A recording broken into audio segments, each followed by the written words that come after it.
Hello everyone, मैं हरप्रीत आज आपके लिए लेकर आया हूँ दूध के ऊपर मिल्क के ऊपर कुछ इंपॉर्टेंट पॉइंट्स। और आप सभी का स्वागत करता हूँ एग्री स्टार के इस यूट्यूब चैनल में। तो चलिए दोस्तों शुरू करते हैं आज की इस वीडियो को। अगर आप इस चैनल पर नए हो तो आप इस चैनल को प्लीज़ सब्सक्राइब कर लेना। और डिस्क्रिप्शन में मैं लिंक दे दूँगा हमारे टेलीग्राम के चैनल का, वहाँ पर हम लेटेस्ट अपडेट देते रहते हैं, तो वो भी आप ज्वाइन कर सकते हो। तो बिना किसी टाइम वेस्ट करे वीडियो को शुरू करते हैं। चलिए शुरू करते हैं। सबसे पहला पॉइंट नोट करने से पहले आपको एक रिक्वेस्ट करना चाहता हूँ। अगर आप नोट कर लोगे तो ज़्यादा बेटर होगा, ठीक है। नोटबुक और पेन साथ लेकर बैठो, ठीक। चलो पॉइंट्स की ओर बढ़ते हैं। Point number 1, world milk day is celebrated on 1 June in entire world. जो वर्ल्ड मिल्क डे है वो पूरे वर्ल्ड में 1 जून को सेलिब्रेट किया जाता है। Point number 2, in India national milk day is celebrated on November 26 which is the birthday of doctor Verghese Kurien. आप प्रोनाउंसिएशन पर ध्यान मत देना, स्पेलिंग पर ध्यान देना, ठीक। आप शायद इसको कुछ और भी बोल सकते हो, वर्गीस कुरियन, ठीक। The father of white revolution. आपको एग्ज़ाम में ये भी पूछा जा सकता है वाइट रेवोल्यूशन के पापा कौन है, फादर कौन है, तो वो है doctor Verghese Kurien. Including operation flood in India. Operation flood कब आया था, क्या आपको पता है? नीचे कमेंट में ज़रूर लिखना। चल बढ़ते हैं अगले पॉइंट की ओर। Point number 3, India is also the second largest producer of cow milk. इस बात को ध्यान रखना, इंडिया इज़ सेकेंड है largest producer of cow milk followed by USA. अगर उसने पूछ लिया कि काउ मिल्क में सबसे आगे कौन है तो वो यूएसए है।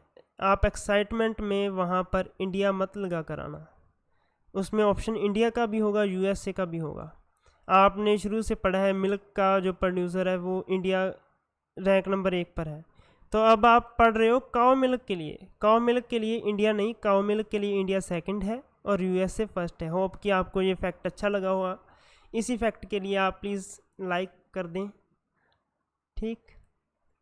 चलो बढ़ते हैं अगले पॉइंट की ओर। Point number 4, UP Uttar Pradesh is the highest milk producing state in India. India में सबसे ज़्यादा हाईएस्ट मिल्क प्रोड्यूस करने वाली स्टेट कौन सी है? UP. Punjab has the highest milk per capita availability in India. सबसे ज़्यादा जो अवेलेबिलिटी है, पर कैपिटा अवेलेबिलिटी, वो किस में है? पंजाब में। तो आप कंफ्यूज मत होना, एक एक करके पॉइंट को ध्यान से समझना, लैंग्वेज में उलझिएगा मत। हाईएस्ट प्रोड्यूसिंग स्टेट कौन सी है? वो यूपी है। अगर बात करें हम highest milk per capita availability की तो वो पंजाब है। सेकंड नंबर पर कौन आता है पर कैपिटा में? हरियाणा। और थर्ड पर Rajasthan. Point number 6, the white revolution also known as operation flood. मैंने पहले बात करी थी, जो हम पढ़कर आए थे ना, फादर ऑफ जो वाइट रेवोल्यूशन का कौन है, वो मैंने पिछली स्लाइड में बताया था, वर्गीस कुरियन थे। तो उनके जन्मदिन पर हम मतलब मनाते थे वाइट रेवोल्यूशन। तो वो कब लॉन्च हुई थी? वो 1970 में। एक बार मैं आपको फिर से रिवाइज करा देता हूँ। वो हम 26 नवंबर को मनाते हैं नेशनल मिल्क डे, ठीक। वो फादर ऑफ वाइट रेवोल्यूशन कौन है? वर्गीस कुरियन। तो वाइट रेवोल्यूशन लॉन्च कब हुआ था? 1970 में। Point number 7, cow spend 6 to 7 hours a day eating.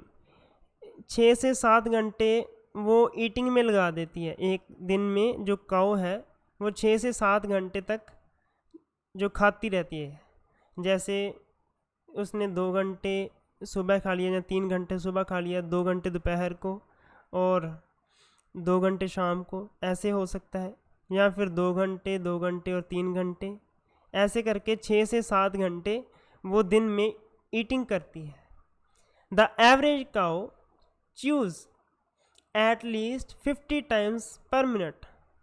1 minute में काउ जो है अपना जो मुंह को कितने बार हिलाती है, ऐसे करके कितने बार हिलाती है, वो 50 टाइम्स हिलाती है।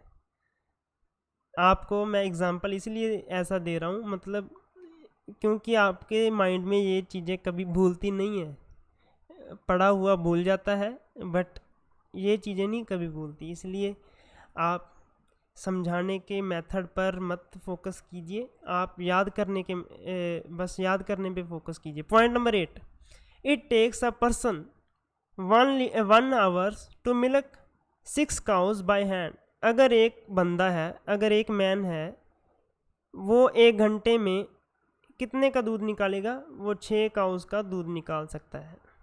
अगर देखो 100 गाँव का निकालना है तो वो एक बंदा तो नहीं निकाल सकता ना, उसको मैन पावर काफ़ी चाहिए और टाइम भी बहुत चाहिए। तो उसके लिए हम यूज़ करते हैं मिल्किंग मशीन्स। ये हम आगे भी पढ़ेंगे।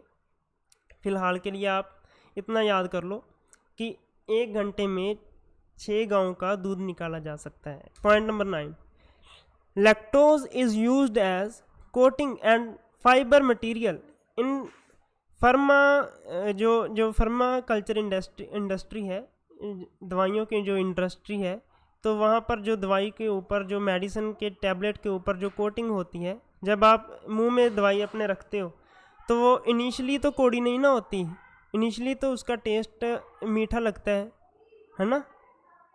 तो वो किसके लिए लगता है? इसलिए लगता है क्योंकि लैक्टोज की उसमें कोटिंग होती है। Sorry. Point number 10, it takes a person 1 hour to milk 6 cow by hand. However, if required, a person can milk 100 in an hour with modern milking machines. हमने पहले ही बात कर चुके हैं इसके बारे में। अगर उसने 100 गाँव का दूध निकालना है तो वो मिल्किंग मशीन का यूज़ करेगा। पॉइंट नंबर 11, टॉकिंग, सिंगिंग और whistling to the sheep, cow, goat और buffalo as a being milked, it relax and the milk is let down better. ये देखा गया है कि अगर हम कोई सॉन्ग वगैरह या उसके आले दुआले सीटी वगैरह बजाएं, किसके आले दुआले, जब हम शीप का, गाँव का या गोट का दूध निकालते हैं तो उसको जो है रिलैक्सेशन फील होता है और जो मिल्क है वो लेट डाउन बेटर होगा। ठीक। Point number 12, milk is one of the rare food source of vitamin D. Vitamin D का और सोर्स कौन होता है? सूरज की रोशनी से। हम शुरू से पढ़ते हैं कि विटामिन डी हमें सनलाइट से भी प्राप्त होता है, तो मिल्क से भी जो है विटामिन डी प्राप्त होता है। Point number 13, milk also contains phosphorus, potassium and vitamin K2। Milk is sweet because of presence of lactose. Point number 15, we can digest lactose due to special enzyme called lactose found in our lactase, यहाँ पर lactase आना था, lactase find in our body। हमारे अंदर जो enzyme होता है lactose को कंज्यूम करने के लिए हेल्प जो करता है, डाइजेस्ट करने में हेल्प करता है, वो कौन सा होता है? लैक्टेज।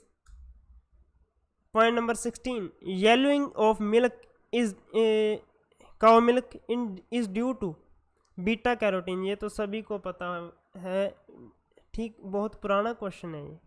तो अब बात करते हैं कुछ इंपॉर्टेंट जो फैक्ट हैं, कुछ इंपॉर्टेंट पॉइंट्स हैं जो मैं इन पॉइंट्स में कवर नहीं कर पाया, तो वो कौन कौन से हैं? एक मिनट। अब हमने बात तो करा था काऊ का जो येलो होता है किसके कारण होता था, वो बीटा कैरोटीन, ये तो सभी को पता है। और वाइट कलर की अपीयरेंस किसके कारण होती है? वाइट कलर की अपीयरेंस होती है कैजीन प्रोटीन के कारण, कैजीन प्रोटीन के कारण। तो आपने देखा होगा जो बफेलो का मिल्क है तो वो क्यों वाइट कलर का होता है, वो क्यों येलो नहीं होता? क्योंकि जो बफेलो का मिल्क है उसमें बीटा कैरोटीन होता ही नहीं है। तो आपने सुना होगा कि बीटा कैरोटीन तो हम जो उसको हम डालते हैं, चारा वगैरह जो डालते हैं, उसकी फीड डालते हैं, उसमें होता है। तो ऐसा कैसे होगा कि बफेलो के मिल्क के अंदर बीटा कैरोटीन गया ही ना होगा? तो आपका क्वेश्चन बिल्कुल राइट है। जो उसके अंदर होता है ना, बफेलो के अंदर जो मिल्क है, ओ सॉरी, बीटा कैरोटीन है, वो किस में कन्वर्ट हो जाता है? विटामिन ए के अंदर। बीटा कैरोटीन है वो विटामिन ए के अंदर कन्वर्ट हो जाता है। जो काऊ का मिल्क है उसमें बीटा कैरोटीन होता है, ठीक। और काऊ वो कैपेबल नहीं होती कि बीटा कैरोटीन को विटामिन ए में कन्वर्ट कर सके। तो हमारे अंदर, वो ह्यूमन बीइंग के अंदर कैपेबिलिटी होती है बीटा कैरोटीन को विटामिन ए के अंदर कन्वर्ट करने की। तो इसमें हमारा जो ह्यूमन सिस्टम काम करता है, इसमें बफेलो का सिस्टम काम करता है। इसलिए दूध पहले विटामिन ए की वजह से वाइट होता है।